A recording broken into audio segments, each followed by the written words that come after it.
Good afternoon. 2019, is it really destination unknown? Believe me or not, but preparation of this simple graphic slide took us much longer than putting together the whole presentation. There were debates how to really start it. Should it be Cosmic Odyssey 2001, maybe reggae music and a very colorful slide? We ended up with this interesting music with some questions behind, but please do not watch the video clip. So after a very energetic start of the morning, which is, I would say, standard for FinTech Impact already, I hope we will have an energetic start of the afternoon as well. Let me try to answer this question now. Is it really destination unknown? I will not discover America by saying that the world is going very fast. Technology is changing our life every day. It took 60 years to make electricity in common use, and only 15 years to make mobile phone reaching the same level of households. Let's look on the payment industry now. This is a Polish perspective. It took us around 50, 60 years to make company global, and it took us around 30 years to make 30% of personal consumptions with use of electronic cards, plastic cards. Of course, we started with microstripe technology, then we migrated to DMV, and now we are contactless.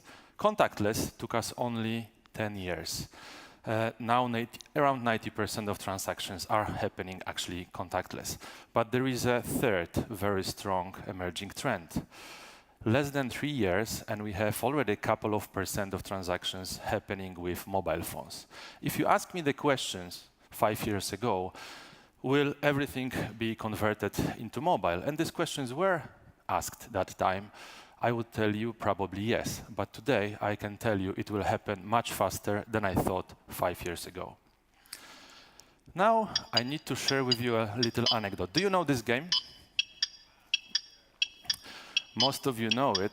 This is from, especially those who are from our region. But for those who doesn't, I need to explain.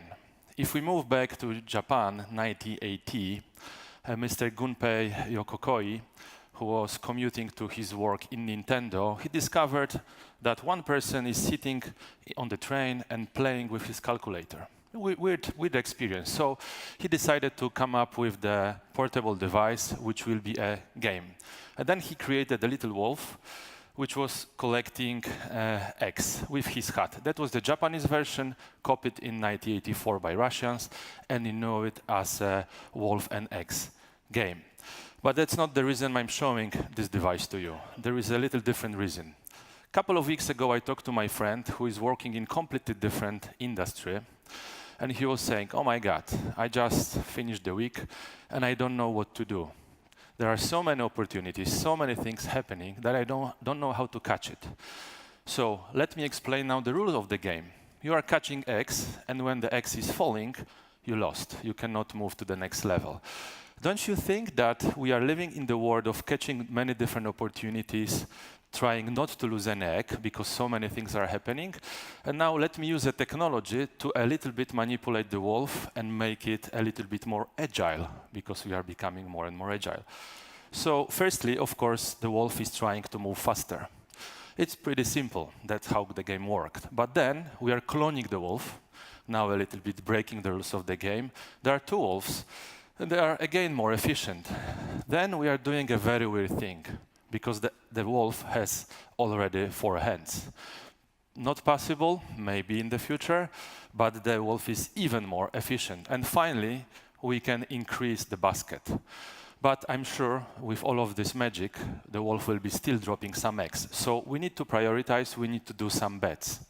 And with saying that, let me try to check what is making our 2019 destination unknown. On top of fast-changing technology, we have also one more thing, which is called regulations.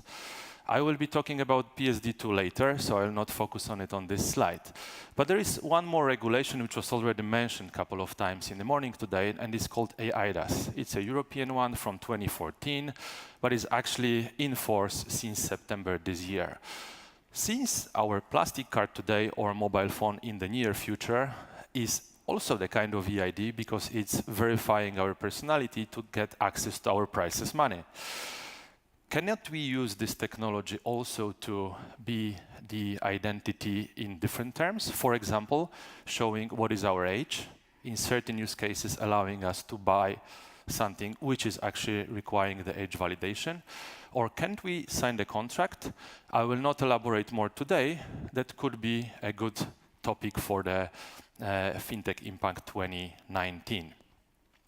Polish Cashless Foundation, I know we have representatives here. It's not unknown, it's pretty known that it will help us to grow cashless economy in Poland even faster. I hope the commitment of 100,000 terminals will be met this year, and next year will be only higher. So the conversion from 30 to faster will be happening. But there are also two other bets which we need to make. The first one is linked to smart cities. There are many discussions about it, but it's not only about transit system and payments on the bus or on the train. It's something more. It's about IoT, it's about devices talking to each other and potentially paying to make the life simpler for us. And I think next year will bring a lot of novelties on that area because it's an extremely hot subject. And finally, I need to mention conversion from brick and mortar to digital. We see completely different dynamics, so digital is growing much faster, and one element is omnichannel, the other is how it will be evolving. So a lot of focus here, and these things will definitely keep us busy. Since there are so many things happening, we need to clone the animal to make it a little bit more efficient. Tomorrow at 11 you will hear the full announcement, but I will just to show you a hint now that Mastercard signed a contract yesterday with the Heart. This is not new cooperation. We've been working together so far, but the Heart will evolve into the Heart Ventures, and it will not be solving problems itself only, but will be building companies to solve these problems. Sometimes it's impossible to find a fintech, find a startup, which can be helpful in solving certain challenge. If this is the case, we can simply build it. It requires investment, so we will be the investing party. We are connecting the Heart even better with our labs, making it associated partner on top of 10 labs Mastercard has around the world. And finally, you probably heard, Heart was already allowed to be the operator of Polish regulatory sandbox, which is a great opportunity to test new things emerging within the organization. Then we need to cross the strong authentication ocean. There will be a big focus on it next year. PSD2 coming in force finally in September next year has something like strong authentication, and this is definitely relating both to physical but also to remote payments. And mostly talking about remote payments, there is a vision in Mastercard, which we will try to make happening on the Polish market, but also in Europe, which is simply combining banking mobile apps with the validation of customer. So we have already 10 million mobile banking apps users, 3 million mobile apps only banking people. And it would be great if we could use who we are, so our biometry, to validate each and every transaction happening in e-commerce. Because it's not only about technology. Of course, there is a 3DS 2.0, which is being implemented now, but it is also about how it is used. So user experience. There is no better user experience than that's what I just described. And it is a lot of work ahead of us, but we are committed to deliver it, and you will see some results already end of next year.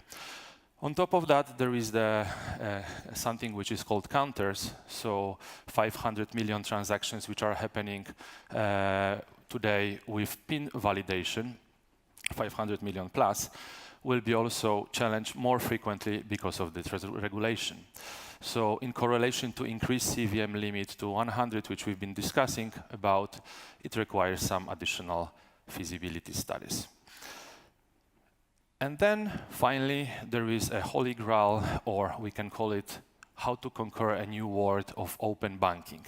If you think about Mastercard as such, what is it? It's a technology to access the account, but it is also the set of rules, a set of standards, set of definitions which are describing how to access this account. And in principle, it's not very much different from the open banking means. It is regulating the open access to the account, but it is also having a lot of security requirements. For example, defining who is liable for the transaction, and the account holder is always liable for the transaction. So we decided to get into that zone, which is also completely new for Mastercard. And there are now a pretty decent number of coders who are very focused on delivering that platform. And the platform is nothing else than just open banking platform delivering 3 services, which will be available in Q1 next year at the first stage. The first service is a connectivity hub for third parties. Anyone who would like to initiate the transaction and validate the transaction will be able to connect to the hub and then push the request for information. This is, of course, on top of existing development within the Polish API, or in some countries, there are no joint initiatives, so there will be a lot of technical integration requirements to make it really flowing well. But this is just the first layer, which is mostly technology-driven. The second layer is called so-called enhanced TPP's profiling. This is linked to the security and ability to score the transaction. So to assess it well, firstly, we need to validate whether the TPP is still eligible to send the request. And then using some other techniques, which we are actually using pretty frequently in our standard payments world, we can add some scores to give the better decision-making process for our clients to make sure that this is not fraudulent transaction. So hopefully we'll be able to solve the concern of the industry whether this is secure or not. And then there are also things which we are doing on a daily basis, which is called dispute resolutions. For sure, there will be a lot of claims, a lot of abuses within the system. This is happening in payments today. So it's just using a new set of rules and the same platforms for making disputes flowing better. Good news here is that Mastercard decided to announce Poland and UK as 2 pilot markets, and we are in advanced discussions with many Polish players to see how we can evolve it further. Then it will be growing, of course, horizontally to all markets, not only in Europe. The intent is to make it global. Last year I was talking about open banking initiatives happening actually everywhere.